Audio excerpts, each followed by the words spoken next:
Daisy, हमारी flight अभी दिल्ली पहुंचने ही वाली है। वहां से हम अपने नए फ्लैट पर जाएंगे। उसके बाद मुझे माँ पापा से मिलने जाना होगा। पर क्या तुम मुझे अपने मॉम डैड से नहीं मिलवाओगे? हमारी नई नई शादी हुई है, मैं भी उनसे मिलना चाहती हूँ। अभी नहीं डार्लिंग, अभी सही समय नहीं आया है। हम अचानक से गए तो बात बिगड़ सकती है। पहले मैं उनसे बात कर लूं, उसके बाद मैं अपने आप तुम्हें वहां ले चलूंगा। रवि लंदन में नौकरी करता था। अब वो वापस इंडिया लौट रहा था। डेजी एक विदेशी लड़की है। वो भी रवि के साथ ही जॉब करती थी और उन दोनों में प्यार हो गया। रवि और डेजी ने शादी कर ली। रवि डेजी को लेकर अपने नए फ्लैट पहुंचता है। डेजी, तुम हाथ मुंह धोकर फ्रेश हो जाओ। मैं माँ पापा से मिलकर थोड़ी देर में आ जाऊंगा और खाना भी घर से ही पैक करवा लूंगा। रवि डेजी को फ्लैट में छोड़कर अपने घर पहुंचता है। उसे सामने देखकर उसके माता पिता बहुत खुश होते हैं, पर कोई और भी खुश था जो दरवाजे की ओट से रवि को देख रहा था, और वो थी रवि की पहली पत्नी शोभा। शोभा एक सीधी सादी लड़की थी। रवि 3 साल पहले जब लंदन गया तो जाने से पहले ही उसकी शादी शोभा से करा दी गई थी, पर रवि शोभा को बिल्कुल भी पसंद नहीं करता था। इसका कारण यही था कि शोभा गांव की लड़की थी। अच्छा हुआ तू वापस आ गया, अब शोभा के साथ आराम से रहना। तुम दोनों को तो बिल्कुल समय ही नहीं मिला एक दूसरे के साथ रहने का। अरे जानकी, अब इसने कहाँ जाना है? अब तो इसने अपनी पत्नी और होने वाले बाल बच्चों की जिम्मेदारी ही संभालनी है। माँ जी, मैंने इनके लिए खीर बनाई थी, मैं ले आऊं? हाँ हाँ बहू, इसमें पूछने वाली कौन सी बात है। विदेश में तो वैसे भी इसे खीर खाने को नहीं मिलती होगी। तुम दोनों आराम से बैठकर खाना खाओ, और बहू हमारा खाना हमारे कमरे में ही दे देना।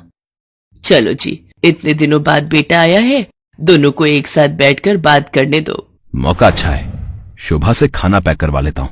ये लोग खीर खाकर बताओ कैसी बनी है। शोभा, खीर तो बहुत लाजवाब बनी है। वो मेरा एक दोस्त मुझसे मिलना चाहता है। क्या तुम उसके लिए भी थोड़ा खाना और खीर पैक कर दोगी? उससे बहुत समय बाद मिल रहा हूँ, तो तुम्हारे हाथ का खाना भी खिला दूंगा। अच्छा, आपको खीर इतनी पसंद आई?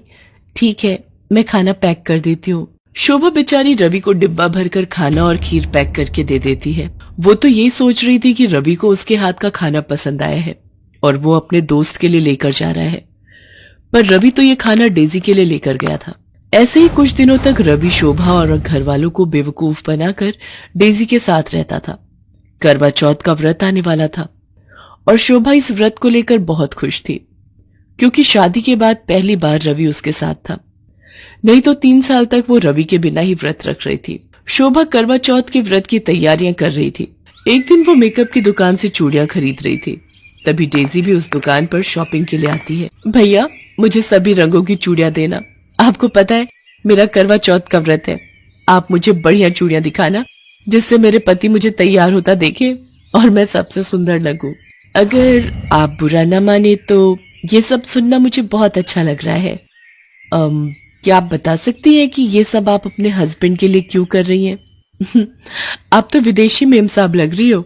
आपको करवा चौथ के व्रत के बारे में नहीं पता? ये व्रत हर सुहागिन अपने पति की लंबी उम्र के लिए रखती है। आपकी शादी हो गई? जी, मेरी कुछ ही महीने पहले शादी हुई है। मैं भी इस व्रत को रखना चाहती हूँ। क्या आप मुझे इसके बारे में बताएंगी? मैं यहाँ पर किसी को भी नहीं जानती हूँ। अगर आप मेरी इतनी हेल्प कर दें। ऐसे ही बातें करते हुए शोभा और डेजी अच्छी दोस्त बन गई। शोभा डेजी को करवा चौथ के व्रत की सारी तैयारी करवाती है, पूरी शॉपिंग करवाती है। डेजी को शोभा का स्वभाव बहुत अच्छा लगता है। वो उसे अपना मोबाइल नंबर दे देती है और फोन पर बात करने के लिए कहती है। अगले दिन करवा चौथ का व्रत था। इधर शोभा भी तैयार हुई थी और उधर डेजी भी शोभा से फोन पर बात करके तैयार हो जाती है। डेजी, ये सब क्या है? तुमने आज लाल रंग की साड़ी पहन रखी है। बिल्कुल इंडियन स्टाइल में तुम तैयार हुई हो। वैसे आज ये सब क्यों? रवि शाम को आने का वादा कर लेता है, पर उधर उसे शोभा का भी व्रत खुलवाना था। रवि, आज तू कहीं नहीं जाएगा। आज बहू ने व्रत रखा है। जैसे तुम्हारे पिताजी मेरा व्रत खुलवाएंगे, वैसे ही तुम्हें भी बहू का व्रत खुलवाना है, समझे? पर माँ, मुझे शाम को ऑफिस का काम है। अच्छा ठीक है, पर मैं ज्यादा देर तक नहीं रुकूंगा। मुझे किसी जरूरी काम से बाहर जाना है। शाम को रवि जल्दी जल्दी शोभा का व्रत खुलवाता है और डेजी के पास पहुंचता है। डेजी उसका इंतजार कर रही थी। शोभा को वीडियो कॉलिंग कर लेती हूँ। डेजी शोभा को वीडियो कॉलिंग करती है। हाय शोभा, कैसी हो? मैंने तुम्हें ऐसे ही फोन किया है कि मुझे तुम वीडियो कॉल पर ही समझा देना कि मुझे कैसे अपने हस्बैंड की पूजा करनी है। ठीक है, मैं वीडियो पर आती हूँ। रवि डार्लिंग, इधर तो आना। क्या बात है, तुम पूजा छोड़कर वीडियो कॉल पर किससे बात कर रही हो? आओ रवि, ये देखो, मेरी सहेली शोभा। आप डेजी के पति।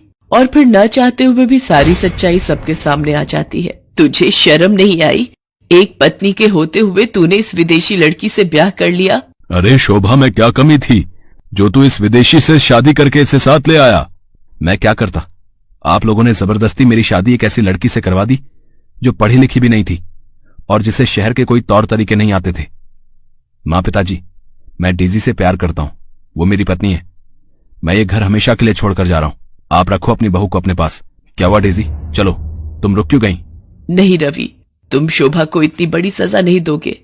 ये तुमसे सच्चा प्यार करती है जैसे मैं तुमसे करती हूँ।